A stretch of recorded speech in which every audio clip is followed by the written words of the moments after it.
welcome to the TowerCast podcast, the only podcast that's for the towering filmmakers of the future. Hey, how's it going? My name is Juan Paul Flores, and I'm here with my co-host, really my host. I'm not gonna even say my co-host because that's like, I know like this isn't even my stuff. Like I'm still new. Like I'm not even gonna act. But I'm still a co-host. But you're still my host. Always. And of course, this is co-host Austin Young here.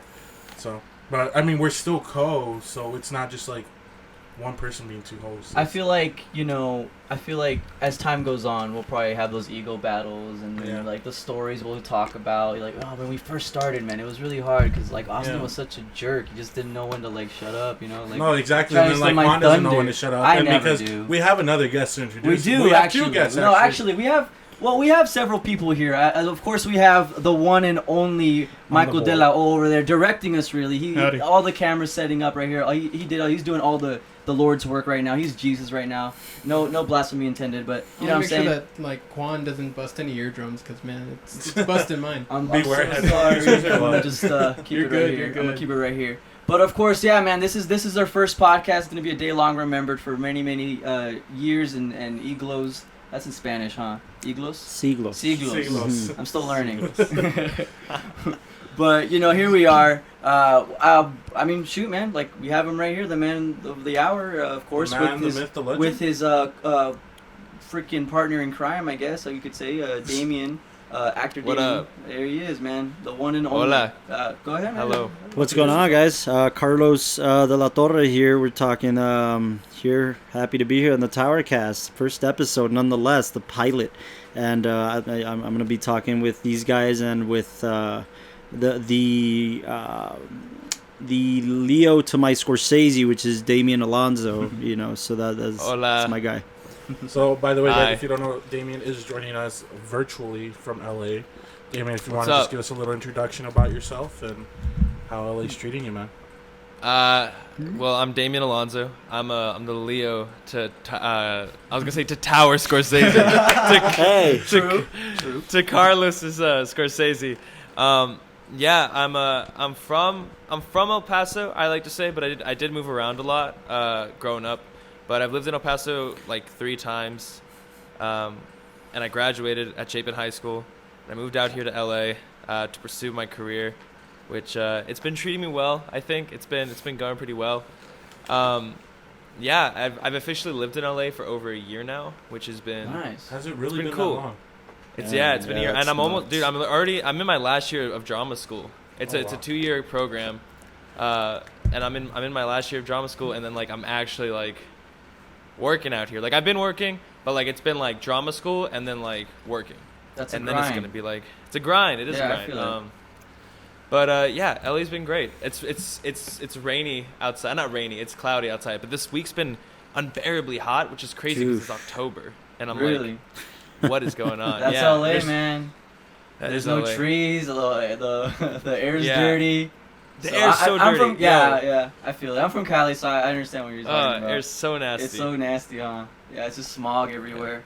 Well, I mean, that's how it is. When I went to visit LA, I actually got engaged in LA, which was fun. Yo, Anaheim to be specific. But this man's taken. All right, everyone. Just letting y'all know. Yeah, I know he's really pretty on camera. With that red shirt. Except to Damian. He's a good I'll fella. sneak away too. I'm a good fellow. That's right.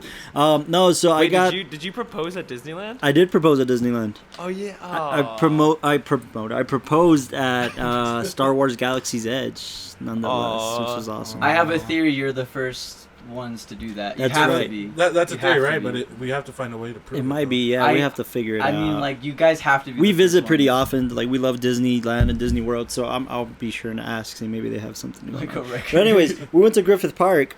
Just a quick little story. We went to Griffith Park, and from Griffith Park, theoretically, you're supposed to be able to see the Hollywood sign. There's so much pollution in the air that you can't Oh my god. anymore. Rip. Yeah, I mean, I don't know if it was just a smoggy day that day, but it was bad. If there's one, go ahead, man. Go ahead. I know that in the Hollywood sign, I went at like 4 a.m. to like see the sunrise and shit. And when I got there, am I allowed to curse or not? Yeah. Yeah, Yeah, go for it. good. All right, cool. Anyways, yeah. So, yeah, I went to the Hollywood sign, and I could see the Griffith Observatory, but there's like this like small patch right below the Hollywood sign. This like little small like bubble. It's like the only clean air in all of like all of Los Angeles. It's like this little bubble that's just like all the clean air is in there. Nice. And being in that bubble is probably like the most peaceful I've ever felt in my life. Wow. Like it's like everything just makes sense when you're in that 10-foot bubble of clean air. That sounds amazing. You're not being poisoned. Yeah. So what you're saying is that's what you're taking me for our first date. Yeah, essentially. If Yeah. you're Well, for if your you're up first for it, LA date, Carlos. right? My 'Cause you first guys have- LA date with Yeah, Damian. you Yeah. guys have been We're on gonna the Bachelor. we're gonna We've recreate been- La La Land and just go have We a ball. could. I'll be the Mia to your Sebastian, dude. I don't care. Like, Yeah. just- Oh my God, I love that movie.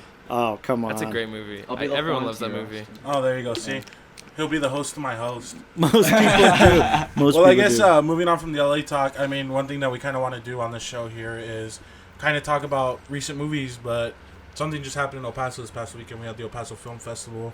Damian yeah. actually starred in one of the films that was showing, Scarab. Hey.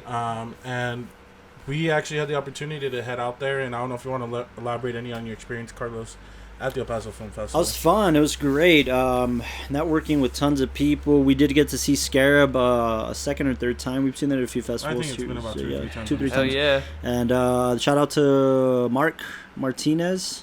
Right, he Desert People, what's Desert up? People, yeah, Desert People direct, made that film.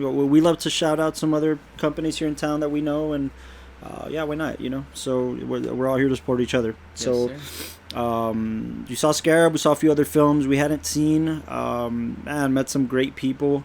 One in particular, though, right? Yeah, I got to meet Yeah. Mr. Robert Rodriguez, Oh which yeah, I was saw that amazing. picture. Yeah. That's That was fucking amazing, awesome, man. He's just supporting. Yeah, Juan follows me on If you guys don't already, Instagram. Tower Prod Carlos on Instagram. Tower Prod Yeah, Carlos. You everyone's could have Paul seen Carlos, that man. before we were recording here. And the Damian Alonso, Yeah, on I Instagram. hate having the because I feel like it's so pretentious. Well, actually, it shouldn't be the. We need It shouldn't be the because it's a consonant, not a vowel. It should be the Damian Alonso. Oh, the. Oh, yeah. What? Oh, Well, no, but the thing is, like, the guy that owns Damian Alonso on Instagram has me blocked because I DM'd him. I was like, hey man, can I have your @? And then he blocked me. Jeez, There you well, go. that's That's all right. fascinating. That's all right though, what because you're gonna get Yeah, the little so- blue verified check mark soon. Yeah. So I had to that's show what it him. is. Yeah, exactly. I Yeah. had to show him. No, so yeah, we got to this reception. We took this master class with Rodriguez, and he showed his newest film, Red 11, How which was it? it was pretty great. I mean, for what it was worth, it was exactly a master class, and he shows exactly what you can do with $7,000 or less. Nice. And he had fun, man. More than anything, that was he had him fun. on stage, or was it like how did that go down? So Like, essentially, what he would do is he came out and talked about the film and his experience. He worked on the film with his two sons, with Racer Rodriguez, who co-wrote the film and was his other crew members, just Rodriguez and him, Racer Rodriguez. Really? Racer did the sound, Racer did the set design, props. Like His he name's just Racer. his name's Yeah, Racer. yeah. Dude, that's what I say. He has a kid named Racer, Rebel, and Rocket. I think And it's two cool, more, man. which I've since Yeah. for I don't That's have so the name. Robert Rodriguez. That's though. so Yeah, exactly, Robert yeah. Rodriguez. That's what That's it so is. Robert Rodriguez. So you have Racer being like his crew member, and he also kind of sort of acted in the films, and then you I have don't know what they Rebel Rodriguez, who was one of the main characters named Knives, but he also composed the film. Wow. So he just got to work with his kids, and, Wow, that's and cool. he had fun. More than anything, he had fun. So he gets on stage, talks, introduces. He made a documentary for Red 11, basically. So he told himself, "I'm gonna celebrate the 25th anniversary of El Mariachi with making another $7,000 film, but instead of writing a book on it again, I'm gonna do a 2.5-hour documentary on it." So at this master class, basically what he did was he introduced basically two 30-minute excerpts, I guess, of his documentary. Just introduced it, showed behind the scenes, and gave tips. He literally brought out his notebook and was like, you Oh, could wow. do this, you could do this, you could do this, you could do Wow, that. cool. Stuff he freshly wrote, wow. some stuff from his original 1992-93 notes from his diary. Wow, wow. So- Which is a book, which is Rebel Without a Crew, which Uh-huh. has been out. It's a good book. It's I haven't finished reading it, fantastic. but it's It's like fantastic. you really get his like head zone. But that's what the masterclass was. Essentially, the film was I think a few minutes shy of 90 minutes, and it was pretty cool. And it just comes to show what you can do. there was a reception after the screening for badge holders, I guess, for the festival. We got to go awesome. and talk to him, and only had a brief amount of time with him, so I wanted to make sure and talk to him. And So wait. So like you're walking like what, like through a hallway or like? it's a party, so it's like it's actually an office here in El Paso, the Herrera group, and it's this big empty, kind of looks like a old school house with open open architecture, Nice. open plan, and kitchen and dining room, and you just walk through the rooms, and there's cool. this whole Okay. party. So there's people in this room that with their crowd. There's people in this room. There's people in the main room, and everybody's just mingling, man. Everybody's just talking to different filmmakers, and that was exciting. Racer and Rebel were mingling with people, talking about the film. Nice. They were getting fans, man, because they Yeah. worked on it. They worked hard on this film, and then Rodriguez came down after a good while, and he was approachable. But he also had a ton of people crowding him Of course, and man, yeah. trying You to made get sure to to him. win Lava Approachable. Girl, you know? Like, He was He was definitely- approachable. That's such a funny way to put it, like approachable. he does seem like It's a like, really yeah, nice he guy. was, yeah, he seems cool. It's that type of situation where the person can be the nicest person in the world and the most patient person in the world, but when you have 200-300 people trying to talk to you at once, it's like, all right, man, anybody would be. Of course, yeah. You get you know- I mean, I've had that happen Yeah. to me before. Yeah, Austin gets that all the time when he Yeah. walks out through the door. Every time Austin goes out, it's like a problem. Yeah, I that's the can't thing. go We out in have public to. anymore. I just say one more. Yeah. You guys, because I know when you guys film now, you have to get like a public letter from the city council Yeah. Yeah, about yeah, that's Austin what it so that is. people don't bother him. Yeah, Yeah, exactly. they send out like the whole Exactly. I We- mean, that's he- why the streets were blocked out for the festival. Yeah, he has his own. He has his Because own Austin, and tent. everyone just wants to talk to him. It's like It's practically like the Secret Service, but Yeah. bigger buffer. yeah. Anyways, Rodriguez was cool, man. Like he was kind of heading out or heading to where he was heading next. I think he didn't spend the night or anything in El Paso. He might have, but I know he was going back to Austin relatively soon. So before he headed out, I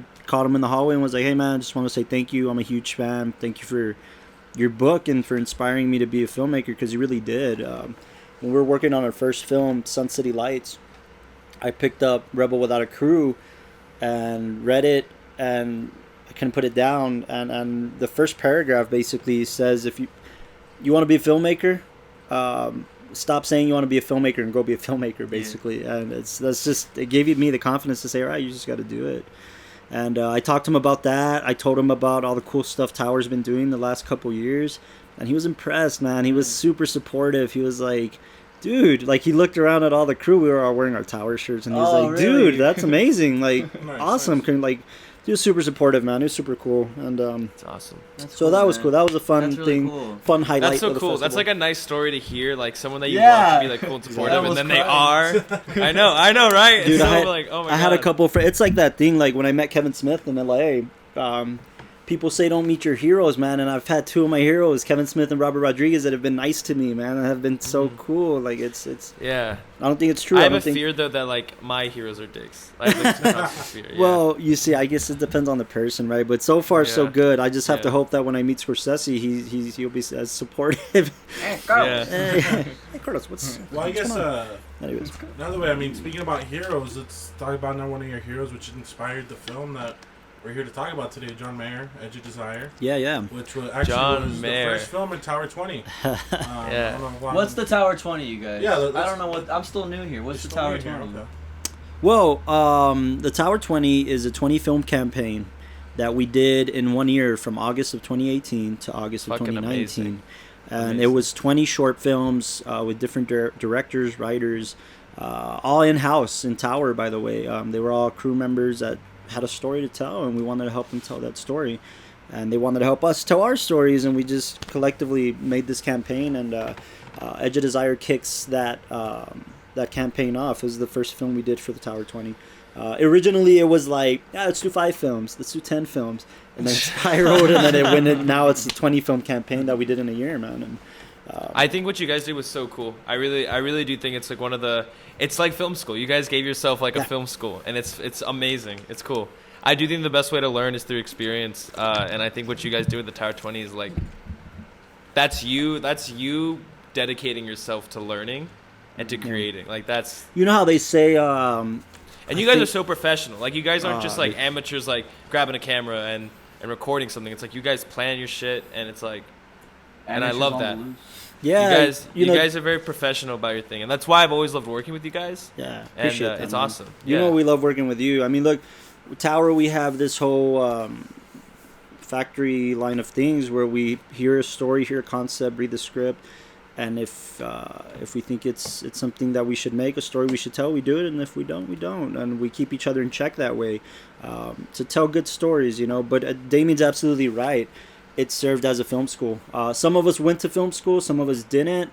I mean, we have crew members that didn't know how to turn on the camera, didn't know how to operate a boom pole, nothing, man, and we taught them from scratch. And dude, I mean, now they're like sound directors, now they're directors of photography, now that, which really, it's like that whole thing, right? Like you have to put in your 10,000 hours or whatever. Maybe it's more. I think it's 10,000. Like you become an expert, quote unquote expert, at your craft when you put in your 10,000 hours. And I think those 20 films really helped us develop that concept, you know. So That's great. I mean, we should definitely talk about it just out here. I mean, that's what we're here for. Yeah. Yeah, man. I mean, honestly, like, I've gotten to know you guys. Well, cause like when I met you guys, and I became a part of Tower and stuff. Like, I think one of the first things I said was like, okay, well, I don't know them. Like, I don't know. Like, I had before I came to your house. Before I came you don't know your us from house. Adam. You just know like I had to learn through you guys through your films. So like, honestly, man, I really liked you. I really I haven't told you my opinions on your. You films, haven't. You really haven't. So you know, I've actually quite enjoyed it. No, I haven't. No, in a good way. In a good way. I'm about shit. it. Yeah, no, I hate stop it. It's like, I was waiting for this podcast to tell your films are shit, man. I just wanted to let you know. No. I'm gonna expose you again. No, I mean I'll always keep it 100 with you, but like You do. honestly, Yeah, you do. I really thought it was like a really cool film. Just because I mean I wasn't asking you where did the idea come from and such, but I do love the idea of like those late night calls. For those of you guys who haven't seen the movie, it's basically like these two people are sort of reconnecting in a way. They're kind of stepping on eggshells. And true to life, you know, you spend hours upon hours with a girl till you're like delirious and you're like in a different headspace. And I mean, honestly, that's my first question for you about the film is like, where did that inception for the idea come from? You know? Yeah, man. I think you hit it on the nose there, Juan. I think it's a fact of life that everybody goes to. If you're lucky, you get into one relationship and you're in that relationship for the rest of your life. But for the rest of us normies, you go through a few relationships and you get to learn how to be a boyfriend. Now I'm a People get into relationships. well. I was about to say Now I'm engaged, man. So it gives me a lot more perspective on like. Congratulations, man. Thank you, guys. It gives me a lot more perspective that some of the stuff I went through back then kind of teaches me how to be a better person, you know. So what I'm trying to say with that is that the idea came from a relationship I had where quite frankly I was over infatuated with a girl that I couldn't get over, you know. And the whole closure aspect really interested me. Like, okay, I'm cool now. I've been with the love of my life for 7 years now, and but back then I thought I was like head over heels in love and shit. You know? But it taught me like, so how does that closure thing work? You know, you fall in love with somebody, you fall out of love with somebody, and you're convinced you're out of love, and then they call you, and it's like, oh shit, it's all coming back. It's all coming back, and it just kind of made me think about that. That's really where the idea came from. I don't want to say it's entirely autobiographical because it's not. There's a lot of the fictional aspect to it. There's a lot of what ifs that I asked while I was writing the script, but a lot of it was word for word, verbatim. Like I had this conversation before, and it's funny enough when I was pitching the project to my partners and to my producers, I was like, they read it and they were like, I've gone through this. When I was talking to the cast about it, they were like, dude, I know exactly what this is, and they did. That happened to me 3 nights ago. So yeah, man, that's where the inspiration really came from. Truth be told. Now, coming from your inspiration, how did you go about putting it onto paper, into a script, and then from that going into the casting part of it? So from print, yeah, bless you. I don't know who sneezed. There it was, Damian. So from conception to script, it was pretty easy, man. I mean, it just came out. It was one of those things that I needed to see on paper, and they came out. I pitched it to Austin, which serves as a producer on that film, man. Austin was a producer, is the producer for all of the Tower 20. He edited that film as well. I think we had like 4 crew members total on that film. So, yeah. So it was a pretty skeleton crew, and it was great, man. And essentially from conception to script, it would. I think I wrote the script in 2 days. It was really organic and fast. Damian was an actor that I had heard about a lot from different filmmaker friends of mine, and I was like, he sounds familiar, man. I know I've seen him somewhere. Like, I must have seen him. I always think about this. No, but this story is like so. It's like no, yeah. it's this literally one's been a the little model of my nuts. life. This one's a little nuts Yeah. because we were casting for another film, right? And I was not directing that film. We were casting for a web series that kind of fell through. Right, that we didn't. It wasn't even a film. It was a web series, and it kind of got shelved and really didn't end up doing it. And Damien was one of the auditions, and he came in and he was charismatic and he was great. And I thought, man, yeah, we gotta, like, we were recording the auditions as per usual. I was like, we gotta save this guy. Like, this is the guy we gotta work with. And then I gotta say, maybe a year passed. Maybe Yeah, a year. A year, right? And I remember I would avoid. I was so because that audition. This is like the story of that audition from my. This is literally like a 2-person story because. Okay, so that audition for me is like one of the worst auditions I've ever had in my life. Because Really? Yeah, let me tell the story. So I went Yeah. into this audition thinking it was a cold reading. I didn't read because in my head I was like, oh, they haven't emailed me any material, so I just Besides, assumed yeah. like it was a cold reading. Right. And then I re-looked at the email, the audition call, whatever. The call sheet, And yeah. it said prepare, have a monologue prepared. I was like literally 5 minutes before I went to this audition, I was like, oh no, like this is really bad. So I went in, and I go in, and I introduce myself, and then I go, so just before we start, do you guys mind if I use the restroom really quick? And they're like, yeah. And I'm like, dope, cool. And then I leave to the restroom. And I'm like having a panic attack. I'm like, okay, God, okay. So I grab my phone and I'm like, all right, what's a monologue that I can just pull out of my ass right now? Yeah. So I go through like some other audition pieces I've had, and I was like, okay, here's one. And I like, you know what, I got this. I breathe. I go into the audition room, and then when I say that I'm ready, in my head, I'm like, what are you doing? You don't remember this monologue anymore.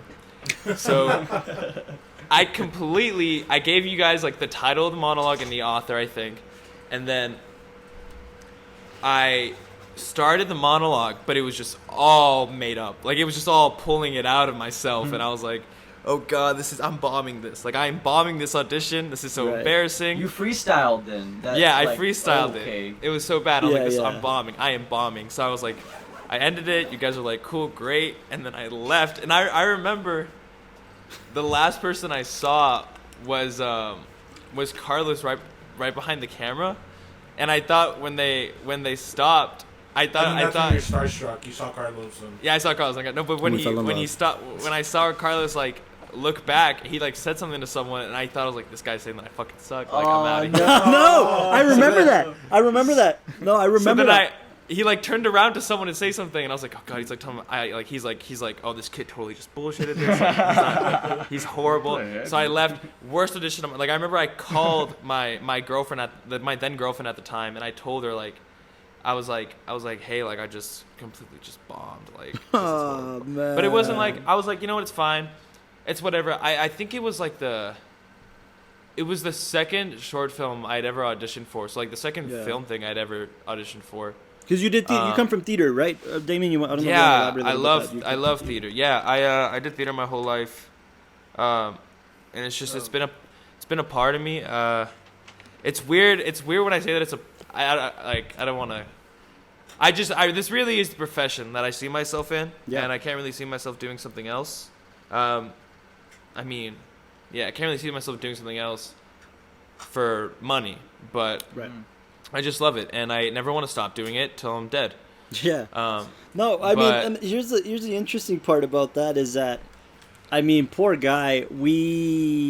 what I remember saying, because I remember looking back at it might have been Austin, it might have been one of the other directors at the time I was there, and I was like, oh, this guy's great. This guy's great. We got to use him in something. That's exactly what I was saying to you. And in my head, I thought you were like, this guy sucks. We No. should use So him. not only did he get that impression, but the fact that we shelved the project to begin with, he didn't get a call back. He I didn't thought, get a call I or really anything. did I bomb. was like, So he really thought he sucked. bombed it then. Yeah, so then for the next year, you guys would post like you were having casting calls, and I was like, I'm avoiding these guys. I never see them ever that in makes my a lot of life. sense. Yeah, that does make a lot of sense. Well, look, you know what? We have a few filmmakers, friends of Tower. I'd love to say,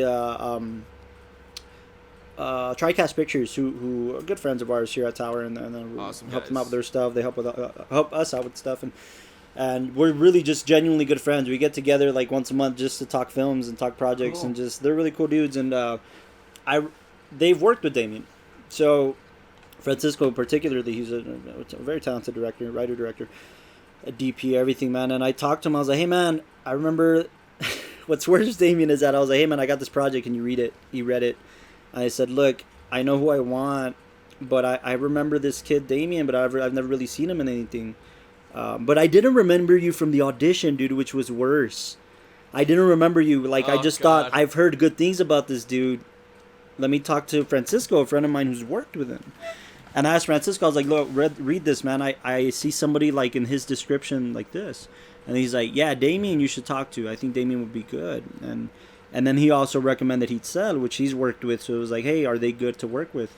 Oh, they're great actors, this and that. So I went into it blindly.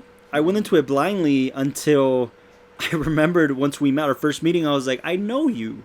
You auditioned for us, and then it all just came back to me, and I was like, "Oh, this is amazing! I know he's good. I don't really have to." And then Damian was probably like, "Shit, he remembers me." Yeah. I just lost this. Like, I'm done. Like they're gonna recast now, and that's it. Anyways, in terms of casting, that's where we were at. Pretty much. I think when you guys, when I found out you guys got Giselle, for me that was amazing because Giselle, I've always known Giselle. She's like one of my best friends. She's amazing. And so when you guys cast her, I was like, you know what? If these guys think I suck, like because of my audition from fucking last October, I could just bounce off Giselle. Like we'll see. We'll see how this goes. And see, that's the funny thing. I should say in terms of casting, we met up at Village Inn, right? Just kind of first initial meeting. I wanted to meet them together because I wanted to see what them bounce off each other. See, I didn't know they knew each other. Yeah. And they did. They've worked together a couple times before that, at least a couple times, right? So, so I saw them and they met. They said hi to each other and they knew each other, and I was like, okay, cool, they know each other. But then they joked back and forth about this or that, and I was like, oh, this is great. This just seeing their personalities together is just fantastic. We did I told them about the project. I gave them the script ahead of time. They came with, hey, yeah, I think this, I think that, and dude, we had one table read, and that was it. I was hooked. Like, all right, yeah, these guys are gonna be it. Let's get everything going for the film, and I'm so happy I casted them, and I'm so happy I casted them together. We casted them together because that's good, man. They were perfect. They're perfect for the roles. I've never, prior to that. Let's leave it at prior to that because we have 20 films after that where we worked with different kinds of actors, and prior to that I had never worked with actors that fluent with each other, man. Like it was so seamless.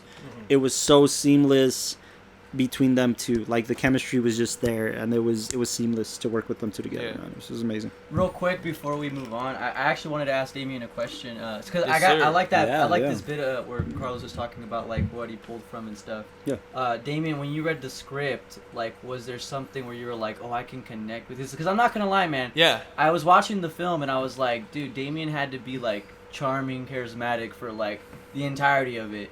And I don't kiss no butts here. Like, you actually did a good job of like making me believe that you had this girl like on like the phone, like head over heels for you, So like I wanted to ask you, no problem. Like I wanted to ask you like how, like, what did you like do to like pull for yourself to be in that like role and stuff?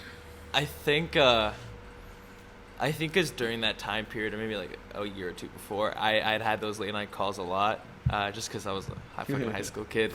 But oh, you were in high school when you made this? Yeah, I was a really? junior. I think it was his junior. No, really? it was it was my senior senior year. It was the beginning of my senior year. Yeah. No. Yeah. It must have been because you were 18 already.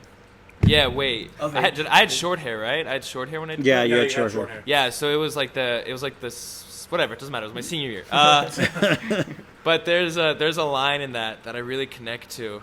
Not a line, but there's a part where I think it's the second part of the film where it cuts to later, and I'm talking about guitars, and I'm talking about John Mayer and how he pulled in so much inspiration. That's a really good. I like and that. that's just in my head of like I've always had the conversation where I'm really passionate about something and like artist, and if there's just someone I really trust and can indulge in, I'm like always telling them about that kind of stuff. So that for me is like where I related to Oliver the most. In a lot of ways, I do relate to Oliver, but I think in that aspect of being so passionate and like geeky about things that he just like rambles to the people that he can indulge himself into. That's something I really connected to, and I think I should mention the whole idea of Edge of Desire came from this. What part of it? The reason it's called Edge of Desire is because they talk about a song that these two actors connected with, and you're a huge like. I'm a huge John Mayer fan. I do have a huge music fan. I'm a huge music fan. Yeah, I'm John Mayer. Yeah, like I joke around. He throws his underwear on stage when he goes to see. Yeah, man. I mean, I'm a huge blues fan to begin with, man. I love classic blues, Stevie Ray Vaughan and B.B. King, Eric Clapton, that kind of stuff.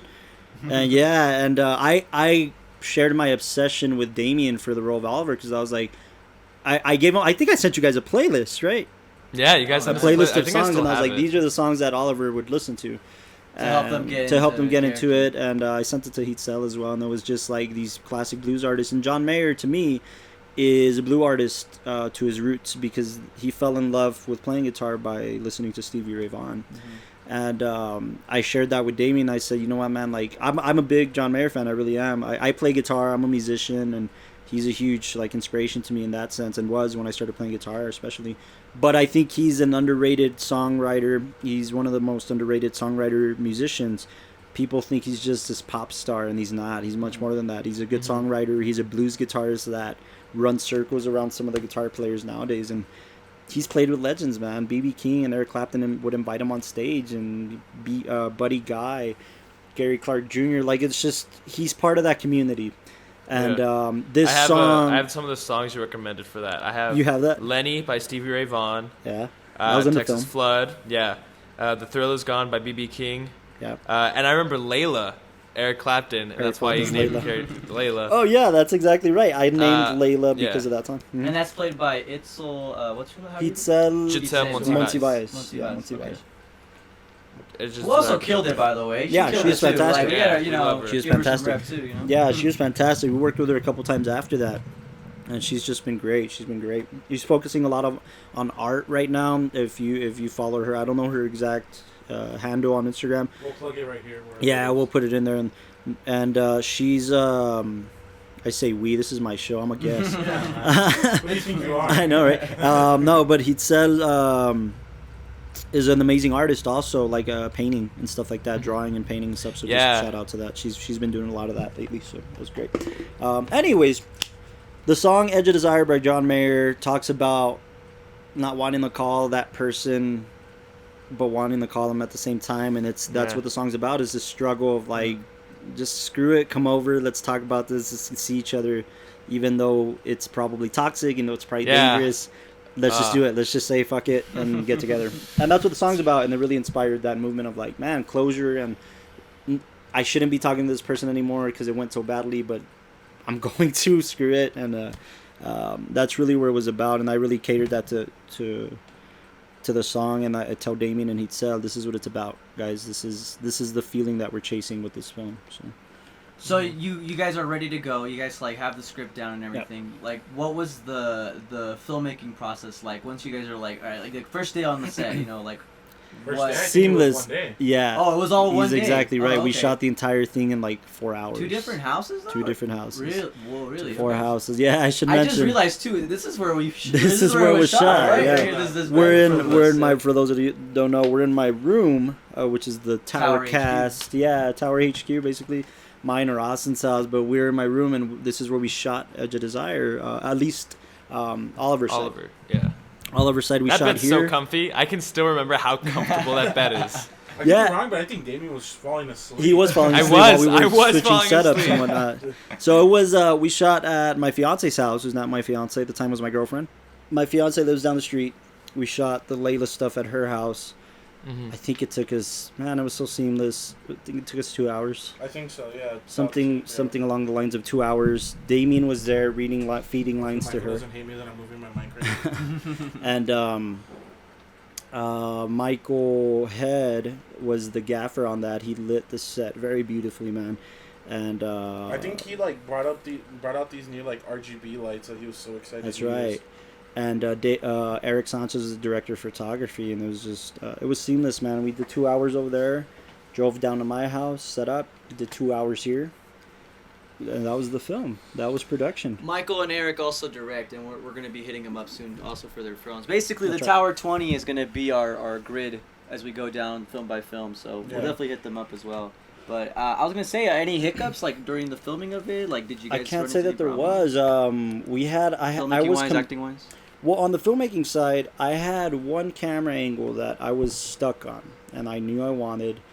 And when we were in pre-production, I expressed that, and I think everybody was like, "Yeah, sure, buddy, we'll do it for you." Was it the It was the overhead. the shot. overhead one? Yeah. That's So- the spinning That's shot, a spinning right? shot. It was a really so, good shot. man. So what ended up happening is we had a jib at the time, and I was like, you know what, I know we can do it. We can spin camera. We can do this and that. And I was convinced I want the shot.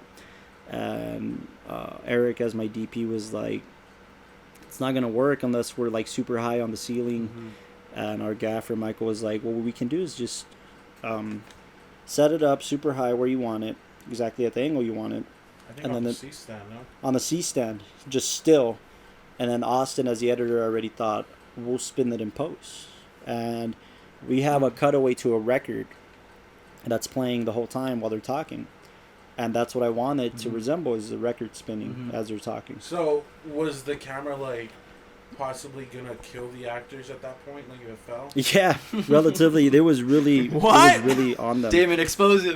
Yeah, but Yeah, that was I the don't that was the remember only that. shot that was kind of troubling to go back and forth on, but we pulled it off, man. I had it in the film. I really wanted that shot. Damian, I don't know on your end, man. I think I can't really say anything in terms of directing the actors because it was seamless, man. Like they knew exactly what I was going for.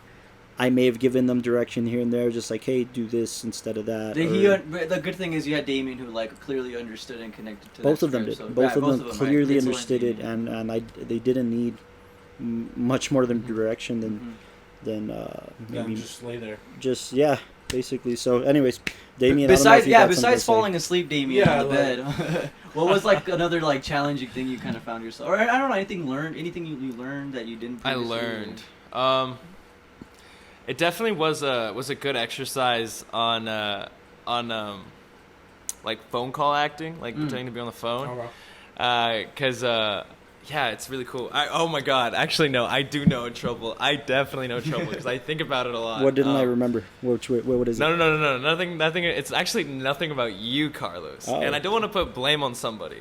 'Cause I love this person, and I think this person is sexy as fuck. But there was something that Austin was doing Oh shit. that I was a little bit like, oh my god. I remember it's the part. It's towards the end of the phone call, and I'm saying, what line is it? Oh, this isn't you. You're just saying what I want you to say. Right. That kind of Yeah, I area, remember that, that, yeah, that yeah. monologue. And I have my focal point, and in my focal point, I'm like imagining everything me and remember Layla had this. been through.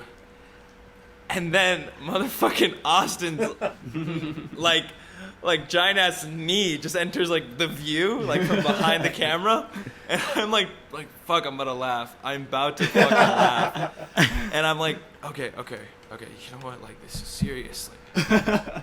And I was like, I can't do this, and I blanked on the line, and I was like, fuck.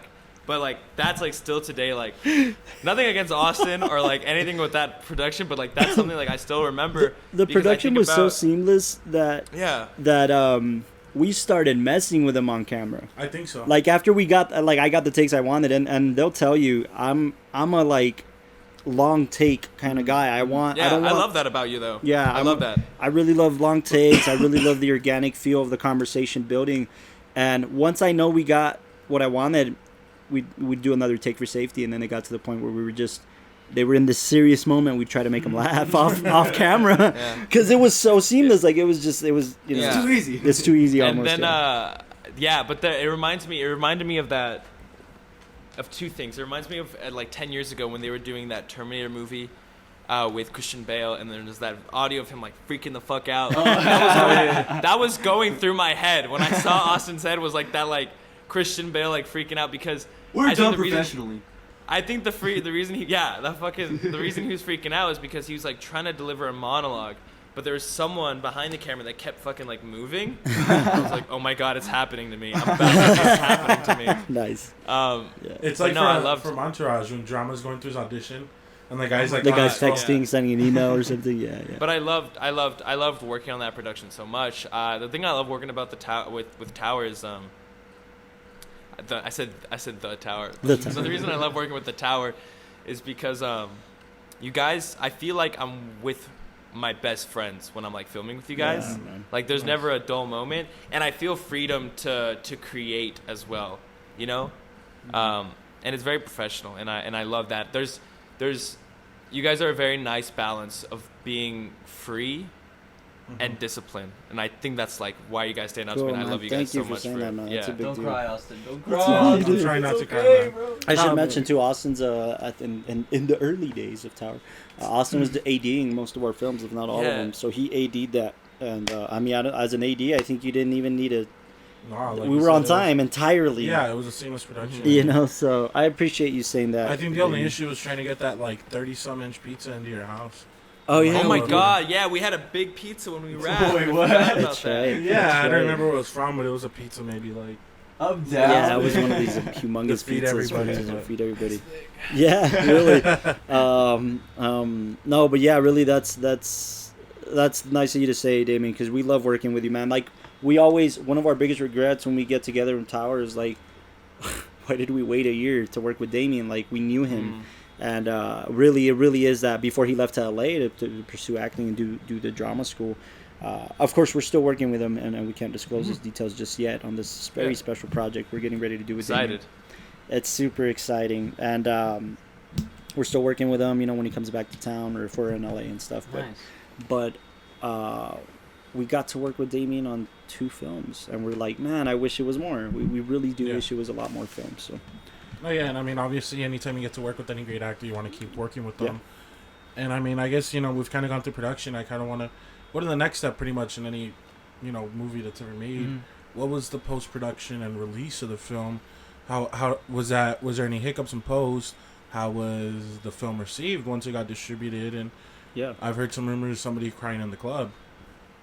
yeah, Oh my God. yeah, I remember that. So no, post production was pretty seamless too. Austin had edited a feature film with me, co-edited with Daniel Herrera and one of our other Tower guys, and he had edited my first short film and several things in between. So Austin's my main editor, and he always knows what I want.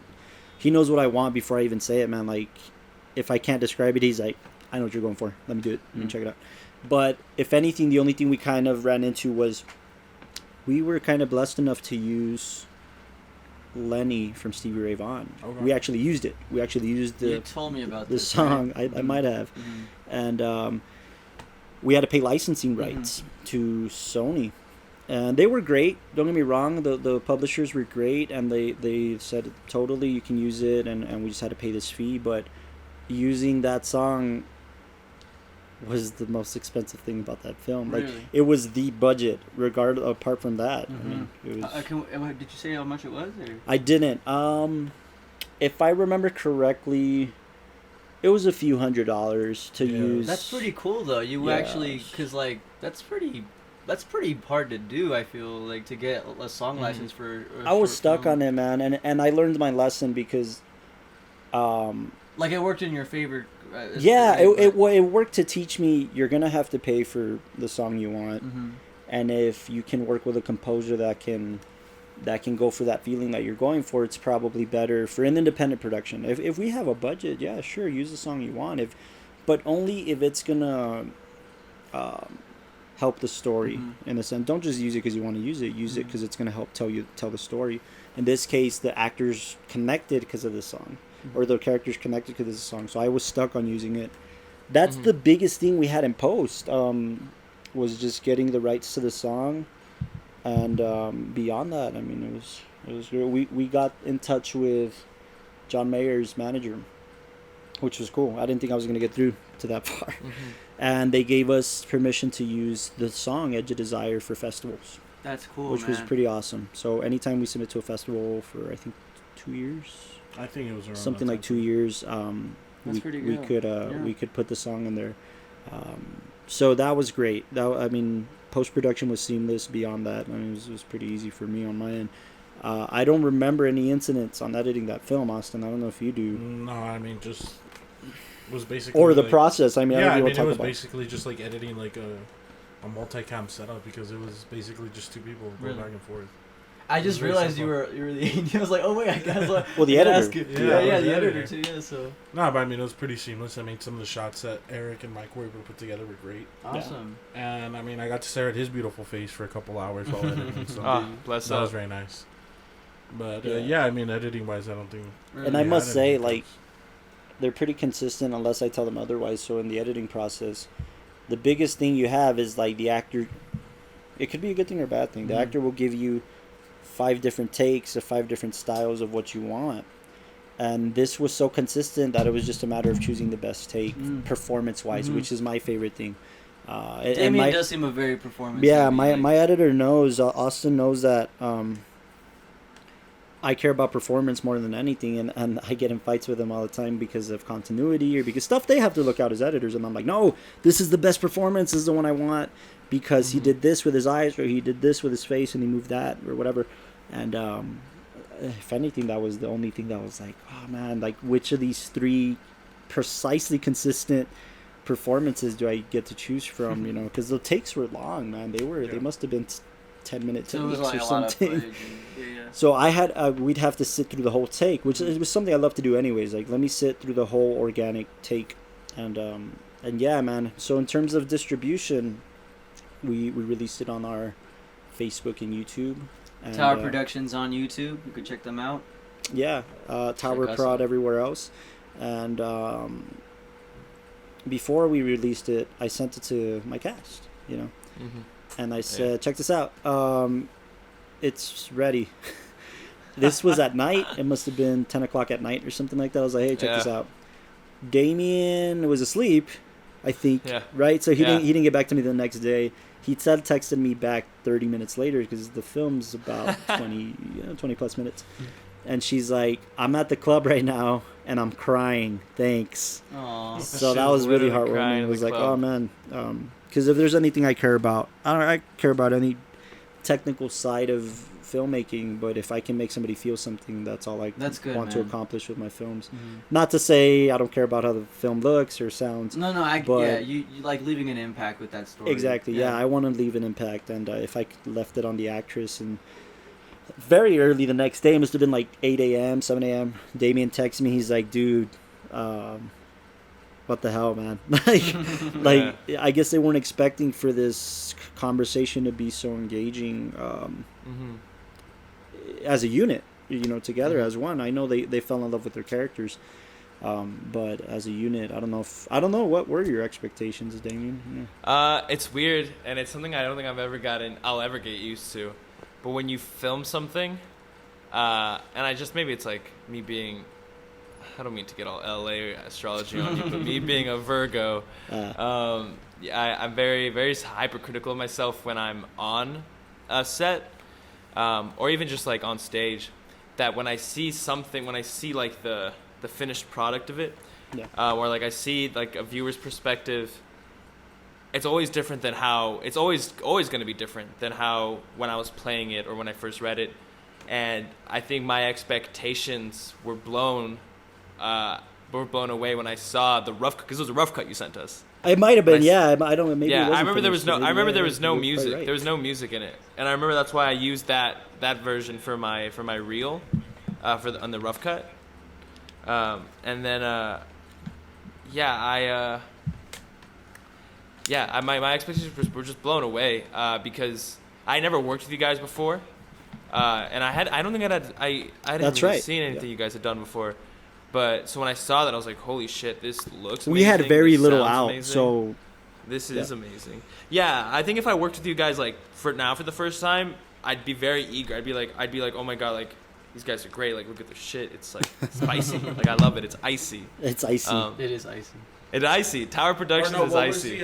the new word that or the new slang that Damian taught us on set? Oh, it fucks. Shit, it Yeah, fucks. It it fucks. It fucks. It David fucks. watched this and he was like, "This film, it fucks." It fucks. This film, it fucks. Yeah. I think that we were really getting to know ourselves as Tower there, man. Truth be told, I made this film for a class. Really? Simultaneously. I had the story, I knew I wanted to make it, and then I had this film production class at UTEP. And I filmed it, and we were really getting to know each other as filmmakers.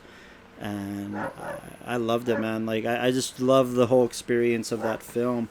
On distribution front, those are my dogs. He has opinions Cameo, too. yeah, my dog. Cooper has opinions. No, but Hey, Cooper's been a star in a film. he has been multiple films and documentaries Yeah, alike. Documentary. Anyways, in my class, I had many people say like, "There's this big reveal. If you haven't seen the film, I won't give anything away. But there's this big reveal Wait, at if the they end." haven't seen it, why should they even be listening to this? That's true. They might be weirdos. Yeah, they They're just might- like, no, I they- just There's want- spoilers. They might Are there not have spoilers been allowed in this exposed or to the no? film yet. So If you haven't, go watch it. yeah, if you haven't, go watch it type of thing. But I won't give away any spoilers. There's a bit. There's this. No, give away spoilers. Like, yeah, it's If you if haven't you're gonna watched, title it like Edge of Desire, Right. and I mean they I- should alright, know. I think let's this get is- into if you Let's- haven't watched the it, title just was a cut out. spoiler warning. From I this think moment you're on, good. it's Yeah. not spoiler free. All right, From that- this I guess moment that's on. right. Okay, Yeah. so big So- reveal. Big reveal. So there's this big reveal where they have this amazing, enticing conversation, and you get to fall in love with these characters and what they're telling each other. And it's like an anti-hero type of situation. You hope they end up together, even though they shouldn't. Mm-hmm. And you hope they end up together, and you're like listening to them, and you want them to really reconnect. And then the big reveals that he's been imagining this whole conversation in his head. He's staring at a calendar. The date that he's looking at is very meaningful to both of them, type of thing, and that made him trigger like this imaginary conversation that he's having with her, and that's what the big reveal is. So I remember I was screening it in my class. A bunch of film students around are very talented, you know, and I had a filmmaker friend of mine, a student in the class. His name's Steven. Shout out Steven. And he's sitting in the very back of the class, and we're watching all these films, and he watches mine, and then he hears the reveal, and he's like, "Oh shit!" in the middle of class. I swear. I don't know if I told you that, Damien, but he was like, "Oh shit, son!" Like, oh, I swear, and everybody was cracking up because it was like I got that reaction from him, and then when we revealed the film online. I think Damien, you might have gotten this too, because Damien shared it like crazy to friends, to everybody. Of like, course. man, Well, hopefully him, he shares his podcast like that too. yeah. You know? I will. I Him got and- you guys. Him and Hitzel would really, Love really, really market the film, man, and promote it. And Thank you. I would get messages from people I knew, friends and filmmakers. This is the first time that ever happened to me, and it felt really great. It made me want to continue to be a filmmaker, because you know you reveal film and you're putting yourself out there, and if it doesn't go well, it sticks with you for a little while. And this stuck with me on the positive note, because I got messages and comments on Facebook and text messages, and people were like, "Dude, I've been through that. I Those are always connected the with best. that. Yeah. I really have. I lived that recently, or I just broke up with my girlfriend 2 weeks ago, or I just broke up with my longtime boyfriend a year ago, and this is, you know, we always go back and forth. I mean, I got messages from people I knew, and then some of like Damien's friends who saw the film messaged me and were like, "Dude, this was amazing. Like, I've been through this." Or they've messaged Damien and he'd screenshot the messages and like, "Hey man, look, Yeah. it's really connecting with people, you know." And that was amazing. To me, that was one of the best. That'll always stick with me as a filmmaker, man, because it was really amazing to hear that. But I don't know, Damien, what were some of your friends or people saying? You know. They really liked it. I remember when I showed my parents. Anytime I'm in something and it's like out, I send it to my parents. Well, now I send it to my parents, but I don't live with them. But they always like watch it on their TV. But I remember when I showed it to my parents at the end, like after the twist had been revealed, Yeah. and the film ends, my mom goes, wait. it didn't happen? And I was like, no. She's like, but we saw her. And I was like, yeah, but it was like Tim's head. Whoa. Like, and she was like, I thought they were going to be happy ever after. You know what I've told these guys is like, I love happy endings, man. I love feel good movies. Like that's what I really love to do. And I hate it when the filmmaker does that to me, when they rip my heart out of my chest. But when you're doing it, it's different. Yeah, man, you ripped my heart out of my chest. Yeah. So that's the reception was really positive, man, and it was great because it was the first Tower 20 film, and it really did show people like, hey, these guys are onto something, and I think that was great for the Tower 20. For sure. So, I remember when me and Giselle were working on it. Oh, maybe I still have them. We were texting each other while on set. I wonder if I have any of those texts still. I probably don't. Oh yeah, I don't, because I got a new phone like a while ago. But I remember I posted on Instagram. When did we wrap? It was late when we wrapped, no? it was like 1 a.m. I think. Something like that. Yeah. Tower just has a reputation of ending at like 1 or 2 a.m. Yeah, I feel like that's every film project I've ever done. There's always a day where you wrap super late. I remember I did a feature that we had an overnight, and it was shooting in a movie theater, and I don't remember even falling asleep, but I was asleep on the floor in the hallway of this movie theater, and I don't remember. And like the way I was asleep, it's almost as if I like passed out. Like I was just walking, and then I fucking passed out. Nice. But yeah, that was Anyways, you and Heat were talking about something. yeah, on set. we were like talking about it on set, and I remember she posted on her Finsta, which stands for fake Instagram. Her Finsta. I'm not gonna give it away, but her Finsta, it was something. Oh my god, it's like taking forever for me to find it. But she was like, she posted like an embarrassing photo of me on set, and then she was like, Damian's monologue is making me cry. I fucking hate him. I never want to work with him again.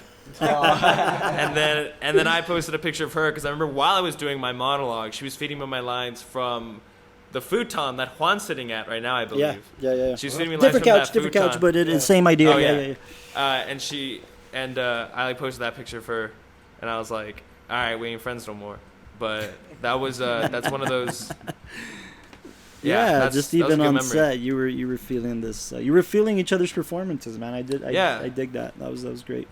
Alrighty, let's move on to the next question. This was gonna be the one that I think a lot of people want to hear from both of you. Yeah. Is any tips? I'd like to start with Damian first. Yes. Any tips for any inspiring actors, actresses, you name it? Anybody who wants to get into this, like, what would you say to them to spark that, like? I found fire? the post. Oh, there you go. I found the post. Oh, So okay. Giselle says, I'm watching Damian perform his monologue and he made me cry. Fuck you, child of the corn. We're not friends anymore. And then, but this was like her real face when like she posted it. It was like this. Oh, that's in my room. Whoa, that looked That's real right. sad. That was in my room. That's right. Yeah. Yeah. Oh, this is actually, I'm like trying not to show my Finsta, but this is when I got the script. Because I think you guys gave me the script for this and Ineffable at the same time. Or not Ineffable. Maybe. At a loss. Maybe. It was something else. No, it was At a definitely Loss. Ineffable. It might have been Yeah. Ineffable. Because At a Loss wasn't written yet. At a Loss was written lately. Yeah. Oh, I should mention. No, this isn't a part of the trilogy. This is the picture Yeah, of it both is. of I just these. desire is the first It is part of the trilogy. You're right. Oh, Yeah. man. Jeez, man. This is going to I be remember a... you guys gave me both. Yeah. It was like I was holding a feature script. That's literally what it felt nice. like. Edge of Desire is part of a trilogy, and we'll get into the other films later in the I podcast. didn't Yeah, know we will. this. Yeah, What it's is part this? of The the. I call it the Closure trilogy. So it's Edge of Desire, At a Loss, Yeah. and Ineffable. That's right, man. I forgot about that. Carlos, I don't mean Yeah. to get like theater geek on you, Yeah. but have you ever read Neil Simon before? Like any of his Yeah, plays? yeah. Do you know the Eugene trilogy? No. It starts with Broadway. No, not Broadway Bound. It starts with Brighton Beach Memoirs, Biloxi Blues, and then Broadway Bound. It's like Eugene, and you watch him grow up through each place. Oh, like he's a okay. 15-year-old. I've heard of. Yeah. Then he's a 19-year-old. Then he's like a 25-year-old. But it's great. I think you'd really like it. But that's Okay. off the Nice. topic. I'll check that out. That's No, good. that's great. nice. That's nice. Great trilogy. But anyways, you were asking about inspiring actors. That question is so weird to me because Not you asking it individually. Just shoot. nothing against. Yeah, man, you're fucking weird. No, I get that. When people- I'm told. My mom when was. people ask me that question, I always feel weird because it's like, fuck, dude. Like I'm an aspiring actor. But I Also, mean, I've to, been seeing like, this- new actors, yeah. you're not, though. You're Yeah. experienced in that. Yeah, and I've noticed Obviously, that. yeah. There's like, but I think it's so weird because it's like the only difference between me and the person who's asking me this advice, is that, I mean, I don't want to put shit on them, but like, the only difference between me and them is like just work. Just go out there and find your resources. Good. You know, like once as soon as you do your first thing, like we're in the same game, man. You know, In the same race, yeah. we're in the same exact race. But on that topic, I've been seeing this Instagram post. It's like this girl who tweeted, and like I agree in it. But she was like saying like, don't call me an aspiring actress when like I got the degree and the training for it. And it's like, Yeah, I understand you I've want read that credibility, but I'm a little bit like, all right, but like you can't compare being a lawyer to being an actor, because like we're in an art. Like this is an art form. Yeah. Like we're very fluid in what we do Yeah. and how long we can do it for. Yeah. You know what I mean? That's true. Because you have the adaptability is a big thing in the Yeah. arts. And, And while I don't agree, I think everybody's an aspiring actor. That's why. I don't think, everyone wants to work. Nobody Yeah. doesn't want to fucking work unless you're fucking Harrison Ford. But everyone wants to work, except for Harrison Ford. Except People should Harrison. leave that man alone. But, yeah, I always think that question's weird when people ask me that. But if I had to give advice to someone who wants to just start off, they haven't done any theater, nothing in their life, if you want to start with theater. I would start with theater. Do one play. Just do one play. You'll learn so much. Do one play in a leading role where you at least have a lot of lines, because you can learn a lot. Yeah. I think a lot of acting, and I'm in drama school right now, but a lot of acting for me is listening, and really it's just listening, man. It's really just listening. There's a famous Jake Gyllenhaal scene in October Sky. Oh my God, what's the actor's name that plays his dad? But he's yelling at him, and he's like, you know what? I'm gonna go. And he's like, you want to go home or you can go? And he's like, yeah, I'll go so far I won't even look back. And while they were doing that scene, God, the older actor, hold on, guys, it's literally gonna bother me. Well, because he's such a good actor. He's Republican though, so I don't really care. But no shade on Republicans. We don't endorse politics. Yeah. All right. But Chris Cooper. There we go. Chris Cooper pulls Jake Gyllenhaal to the side. It's like he pulls 15-year-old Jake Gyllenhaal on the side after the third take and is like, Jake, you're not listening to me. Oh. Listen to my words. Let them affect you. And the next take they did is the take they used in the film, and it's That's this good. amazing scene. And it's like, it just really shows you what's the difference between just yelling at your scene partner and really listening to them. Yeah. So I think if you really want to become if you really want to, I can't give you advice on how to become a working actor, because I'm still finding my stride in that right now as well. But like I think I barely started getting paid for this like last year. Yeah. Or earlier Congrats this on year. that. Yeah, that's Thank a big you. deal. Yeah. Man. We That know is a that. big deal. Thank And you. it's not a surprise. We knew Damian was gonna. Thank you. Yeah. We knew Thank you. Damian was And gonna- but I can give you advice on how to just not be better, but like really connect. And I think it is just listening to your scene partner, and research, not in the terms of like of the time period or whatever, unless you're doing a time piece, Or like, don't but- write out like a 5-page essay, right? Like, Yeah, but like I mean like yeah, but also if you need to write a 5-page, do what you need. Yeah, Do what get you to need to know- get into get to know character. what you need, yeah. I really work well with character bios. I've learned in the past like 2 years that really works for me. Good. That if I really give myself a full history of a character, it's like so easy to pull from it. And listening. Cool. So do your character work and listen, but listen first. Listens first and then character work. Cool. That's really good advice. Be a good person. If you want to keep working, be nice. That's Don't be an true. asshole. Just be Yeah, a that's good very guy. true. Like That's that's very really good all you gotta advice. do. That's the best advice. Especially in actually. an industry where people think that they gain momentum by being an asshole. Yeah, and it's not true. And it's like, what? No one wants to work with an asshole. And I've learned people that are like, anybody. you can be the most talented motherfucking actor in the world, but no one's gonna want to work with you if you're an asshole. Yeah. That's You true. know? That's true. It's Yeah, it's happened to like- the big ones, I mean. Yeah, it's like Yeah, because then you genuine. hear the name, and I'm like, nah, I've heard they're terrible to work Yeah. with, man. I'd rather move Yeah. on to the next guy on the list, and it Yeah. turns into Yeah, that. look at Mickey Rourke. Like that dude's great, but Yeah. no one wants to work with him now. Or like the guy from that 70s show, Topher Grace. Topher Grace. Yeah, I've heard he's an yeah. asshole on I set. would say Yeah. Bruce Yeah. Willis too, right? People, Yeah, it might be that type of thing. But that's good advice, man. That's a big That's deal. really great I only advice. threw out Mickey Rourke's name because I don't think I'd ever work with Mickey Rourke. But but That'd yeah. be amazing, though. Imagine. Yeah. No, yeah, but It I would mean, be amazing. I guess same thing to you, Carlos. What advice do you have anybody who's trying to write a script or getting about to direct their first film? I mean, obviously, like David says, maybe you're not huge, but you have the experience. Yeah, no, Jump I through the think hoops. I agree with Damien. It's a weird question, man, because I'm still, we're still in pursuit. I'm still in pursuit. And I think it's important to always be in pursuit, even if you make it. Always be in pursuit of, never have a ceiling. Don't give yourself a ceiling, first off. As a writer-director, man, I can only say two things, really. The first thing being the advice Rodriguez indirectly gave me, right, was just do it.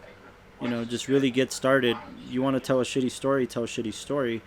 But get all the shitty stories out of your system so that when the good story comes, you're ready. If you think they're shitty handheld camera stories, it doesn't matter. The point is just to get started. That's the first thing. Mm-hmm. The second thing is that's very important to me. Tell the stories you want to tell.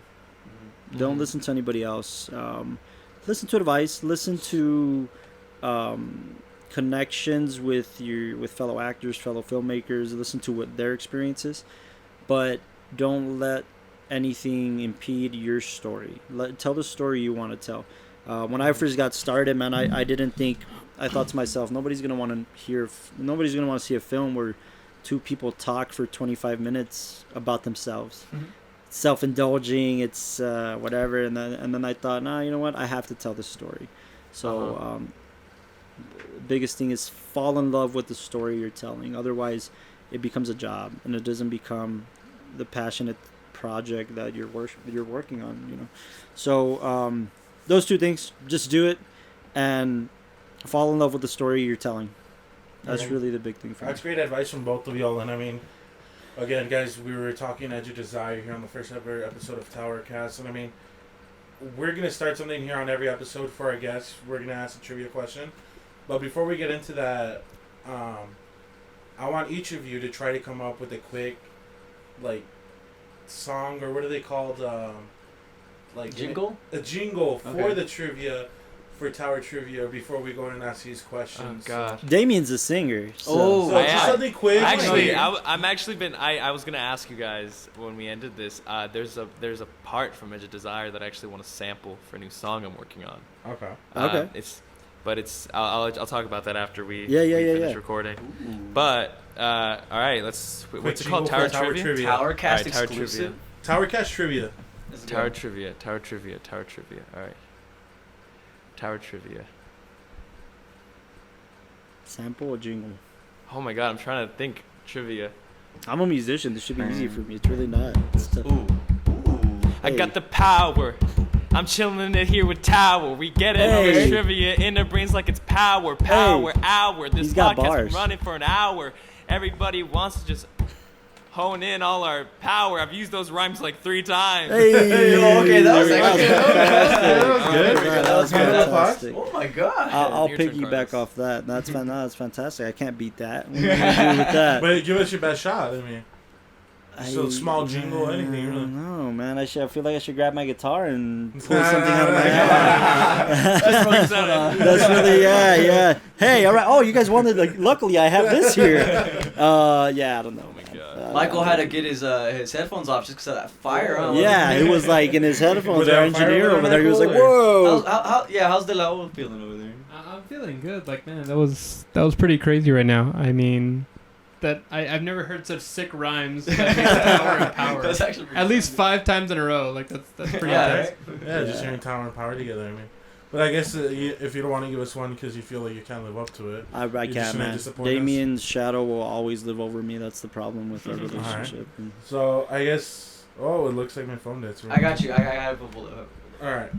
Oh, I'll And- give them the answers. Yeah. Oh my god. Okay, let's pull them up here. Yeah, well, they're getting that. They're like, oh, do you got anything to say to the TowerCast listeners? True. Like anything you've been kind of... I'm curious to hear anything you've For those of you that don't know, Juan and De La O are Tower Productions' newest family members, man. They're the newest dudes on the we're team. the baby boomers. Of Yeah, Tower. and they really have fresh eyes to this stuff, Yeah. you know. So I really love hearing their opinion because they have fresh eyes to all the stuff we've been working on. You guys make me feel at home. No, Aw, definitely I the same. Like, didn't I mean, it would sound rude if I said you didn't make me feel at home. Like, you make me feel like Harry Potter did at the beginning of the film. You know, tucked away in a corner. There you go. Hey, Carlos, so mean, man. It's like that, man. It's like that, you know. Yeah, no. It's finding its footing. No, it's been good. I mean, I watched Edge of Desire right before I came, and Nice. because it had been a while since I'd seen it, and yeah, no, for it being something that you guys busted out at the beginning of like Tower 20 to try to get things kicked off, like Yeah. it was crazy, you know. Thank The you. lighting was good. Camera work and everything. I just like it looked professional. It didn't look Cool. like you guys were still trying to find your place. It looked like you had found your place. Cool, You know, man, appreciate that. I never felt that watching the film, you guys were still like, oh, let's see where this goes. Oh, maybe it'll look good, maybe it won't. Like, I Yeah. mean, There's a clear vision. yeah. I appreciate And that. I As think a it director, goes- I really it appreciate goes into the writing, you know, making something that I think a lot of people can relate to, and then it goes into the acting that just, you know, you felt that moment, and you felt, Cool. you know, when you were in that moment, and I think that's pretty cool. That's such a huge compliment, Delo. I appreciate Dang, that, man. Drop the mic. So I guess, yeah, just drop the mic and I don't know how to follow God that bless up. your soul. Alrighty, so here we go. Now, are we doing each one or? We're going in whatever Okay. order. So this is for both of you. If you guys know the answer, just do a little Alright. like buzz or Okay. I don't know. you should look at the camera when you read these. Yeah, let me look at the camera here. you can look at that camera. For our, Okay, for yeah, our we'll listening go to that. viewers, don't forget we also do have a video form. We should have a video We form should of be this having a video podcast. So if you form. want to watch it, there should be a link. Yeah, it'll be on our YouTube. and It'll be on the Facebook. Tower YouTube page. Yeah. So subscribe to our Tower Nice, YouTube nice. page, please. Yes, ladies and All right. gentlemen. So here we first go. question here, we guys. did a post interview at Frigid Desire. Yeah, we with Joey did. Carlos. We did in this very same room. Really? Yeah. This very So same we'll room. link that That's as We'll well. link that as well. Yeah, we'll Yeah. link that as well. That was great. That was a great All right. interview with both both cast members were here, so Yeah. that was awesome. Alrighty, guys, here we go. Which war movie won the Academy Award for Best Picture in 2009? 2009 2009. Which genre did you say? Which war movie? war movie? 2009. Okay, Buzz. All right, Damian. 2009, you said? Yeah. Jarhead? Negative. Not Jarhead. I think she won best screenplay though, or she's a talented director. I forget. Carlos. Anyways, 2009 war film. If you need a clue, you get one. You get one hint. All right, I need a clue. I Yeah. need a clue. Okay. What's it? Very subtle clue here. First Now. female director to win this particular award. I know Oh her. I know my her. God. if this helps. 2009. That's why I thought she did Jarhead. I guess she's not. That's why I said she. I know it's. I know who we're Yeah, talking yeah, about. Is this? Oh man, war film, female director. She's not Coppola. She's 2009. Michael, do you know this? Come on, Michael. Save him. 2009. Save him. Hurt Locker? Yeah. It was the Yes, Hurt sir. Locker. It What was was the it? Hurt Locker. Right. Hurt Locker. What's It my was a brother? Hurt Oh my Locker. God, What's her I knew name? it was What's the something director's name? similar. Yeah. I don't even know her name. But I love that movie. I forget her name. I should know her name. All right, so here we go. Next question. True Right. or false? Did Josh Whedon have a part in making any Pixar movie? Joss Whedon. True. Marvel's True. Joss Whedon. It's true. And Damien says is true. right. Oh, okay. Yeah, Yeah, Damien's Damien got right. it Damien's right. Do you guys know which movie though? Hurt Locker. Pixar's Hurt Locker. Pixar's Hurt I have Locker. a Kathleen feeling- Bigelow, by the way. Hurt Catherine Locker. We should all Bigelow. know that name. Catherine Bigelow. Kathleen Bigelow. Yeah, she's great. She's the first female director to win an Academy Award, if I'm not mistaken. Yeah. The movie was Toy Story, by the way. Toy The first Story. He Toy was a Story. story developer. Yeah, The apparently- first Toy yeah. Story? He was a story developer. Yeah, that's what. yeah, he that's was right. on there. That's right. You can see his name pop up, but yeah. Go ahead. Nice. So I feel like this is a bit of a tough one here. Who was the sound designer of Star Wars? Oh. As you can tell, I made these questions. It was Yeah, Michael by the Head. way, these- It was Michael Michael Head. Head. that was Michael D. Head. Michael Head. Oh, sound designer. He created all those beautiful sounds. Oh dear, Barbara, I should know this. I'm out. I don't know this one. That was a hard one. Because the editor was the guy who wrote In the Blink of an Eye, which was Walter Murch And his wife, and his wife. Was Died. is ex-wife. You Oh passing? yeah, I don't know. Yeah, I'm passing. Michael? Do you know the answer? No. Oh. I had to turn on the mic just for that. Just Just to say no. so everybody can know that I my love answer it, was man. I like, love it. I'm not sure. It is Ben Burt. Ben Burt. Ben Burt. He created. I'm all sure those he's great sounds. and everything. He, He's- all those sounds. It was dude. Bill Legendary. Burr. Wow. Bill Burr. Not Bill Burr, the comedian. No. No, like look up. No, but honestly, good. No, but honestly, like look up like how he works. Like Okay, it's great. awesome, dude. Alright. He like, got the. Cool, cool, I think cool. he got the sound of Darth Vader through some scuba gear equipment, Mm. and then the sound of the lightsaber through a projector. I think, if I'm not mistaken. Interesting. Yeah, so it's really Cool, cool. man. Yeah. All right, so we got. You have two more, but I'm just gonna do one more. Go ahead. Go ahead. All right, so I'm gonna do one more. Do one more in a bonus. There you go, one more in a bonus. So this one we do have to reword a bit. Let me see. Okay, so which Martin Scorsese films? Jeez. And Damian will answer first because Yeah, before you clearly you answer. might know. I'm Which not a one lot of his answer. films that have been released star Joe Pesci and Robert De Niro? Oh, come on. Which one has been released? Which ones? Oh, which ones that have been released? Yes. Mhm. All right. Okay, Well, I mean, I so guess let me you can just. say all of them, and we have an obvious one. Mhm. Well, because Irishman is already out here in Los Angeles. What? Well, we're in No. El Yeah. Paso. Yeah. We are not as cool as I've heard you. November 1st Right was across release the date. street from me. Right across the street Aw, from me. dang. At Cinerama? Where? No, at the Egyptian Theater. Dude, no. we're cutting You the live right podcast. across to the Egyptian LA. Theater? We're cutting the Yeah, the podcast. Egyptian Let's Theater's go right down there. there real quick. Yeah. Punk. Oh Right, my wait, man. gosh, dude. I'm hearing El Paso theaters are not getting it, which is bumming me out really bad. Rip. Which is So I'm great gonna because have to El wait Paso till usually gets them. mid-November What? to watch my favorite director's Which is news. great because El Paso usually gets these. Yeah, Alamo's been doing a Obscure. great job Yeah, of bringing I love like Alamo. Jay and Silent Bob did a Fathom event thing. Like, man, yeah, dude, we've been getting them, and I'm hearing The Irishman isn't coming, which is bumming me out. Yeah. All right, so here besides we The go. Irishman. Casino, Okay. Goodfellas, Raging Bull. That's That's actually what I'm true. gonna You've got answer. them all right. You know what? I'll even be real show. I forgot Joe Pesci was in Raging In Bull. Raging Bull? I Yeah, just that's saw his Raging Bull brother, for the man. first time over the summer. Oh, Really? dude, it's Oh, a wow. fantastic Wow. film. Well, I guess since Carlos was gonna know this one, Yes. we should throw the bonus question in. Okay, go ahead. Go ahead. I mean, what was yeah, it? you literally. dude, the Yeah. Goodfellas shirt here. What was the bonus question? It was What was Johnny Depp's first big major movie? Johnny Depp's. Nightmare on Elm Street. Oh, man, I Damn. actually knew that one. I actually did know that one. You know what? One of Johnny Depp's earliest films that doesn't get enough credit that I really love, and it's partially because I love musicals, was Cry Baby. Really? And if you haven't seen Oh. Cry Baby, it's seen it. pretty great. It's I got cast to do a musical performance of Cry Baby. Really? no way. But I passed. Tear I and all? couldn't. Yeah, I couldn't do it because I was doing Banging Laney over Oh, okay. that 2-month period. Yeah. Cool, nice. Well, anyways, That's great, man. And Damian, it was a pleasure having you on. Thank you guys so much. No, Carlos, actually, thank you for yeah. having us on. This podcast went really like smoothly. Besides like one little hiccup, but other than that, like I think we. No, Yeah. no, the hiccup's not there. We cut Oh it yeah, out. it's not that. People don't know. Huh? People don't know, huh? yeah. Well, apparently now they Thank know. you guys. I'm sorry. I'm gonna keep it real. Thank you guys. All right, you guys. I think that wraps it up then, Yeah, right? that was I mean, fantastic. Thank you So guys all for right, having we us got on. Carlos de la Torre, Edge of Thank you Desire. guys for having me on. Thank you. Very That was good. fantastic. Thank you for being Damian. on. Yeah, that was Hello, great. Damian, That was we're great. shaking your Follow hand me on virtually. Instagram at the Plug Damian 'em. Alonso. We'll There you plug go. it right here, guys.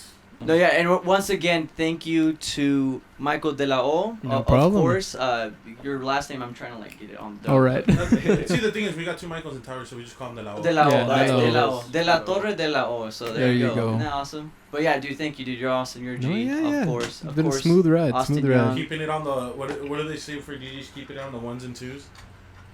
I don't listen to hip hop. I don't know. Wow, we just have to That's what my edit it. dad says. My dad was a DJ in the 90s. Keeping it on the Really? ones and twos is interesting. Right, I've yeah. never heard that. Keep it on the ones and twos over there. Even though it's just got a board over there. If you haven't seen the beautiful logo behind us, For those of you guys also watching the on video. the thumbnails, on the covers, Mhm.